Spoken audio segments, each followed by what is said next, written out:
this bill basically allows people to walk down the street smoking a crack pipe. It's absolutely crazy. There's an issue, of course, that every town the size of Prince George and larger is dealing with, and that's the whole homeless issue. A recent move by Victoria has got a lot of us quite concerned, okay? Because it's so visual and underlying the whole issue of human dignity and that kind of thing. But it's a visual issue, not just a theft issue, but in our downtowns. But a big question that I keep hearing around is this. Look, free corn syrup for diabetics, more alcohol for alcoholics, and we got free drug distribution all they want for drug addicts. Maybe you've got a comment on that. You've saved the most interesting question for the last, and it'll only take me half an hour to explain it.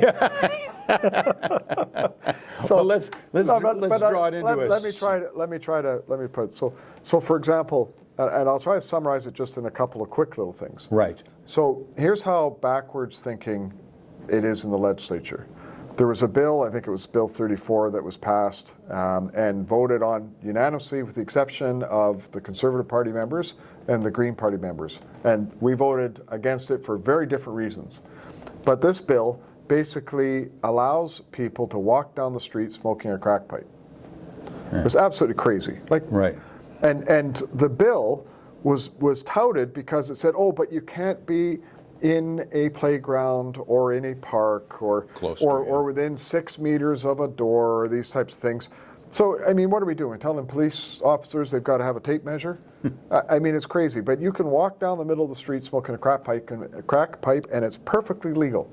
And that's what this bill basically said. And I just went, it is just so wrong. You should not be allowed to do these illicit drugs in public. You're not allowed to go down the street drinking a beer. Why would we say that you can go down the street, doing drugs? It makes no sense.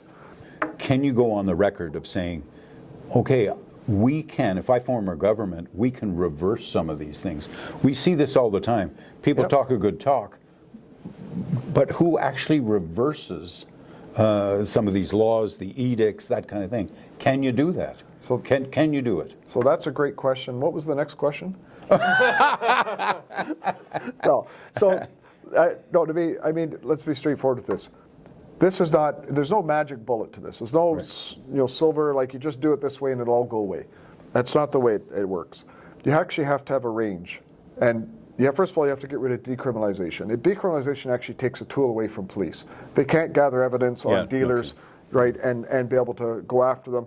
You have to get rid of this nonsense that goes on. It's not that you're going to be arresting people, because we haven't done that for decades. Right. But you need to be able to have those tools for police.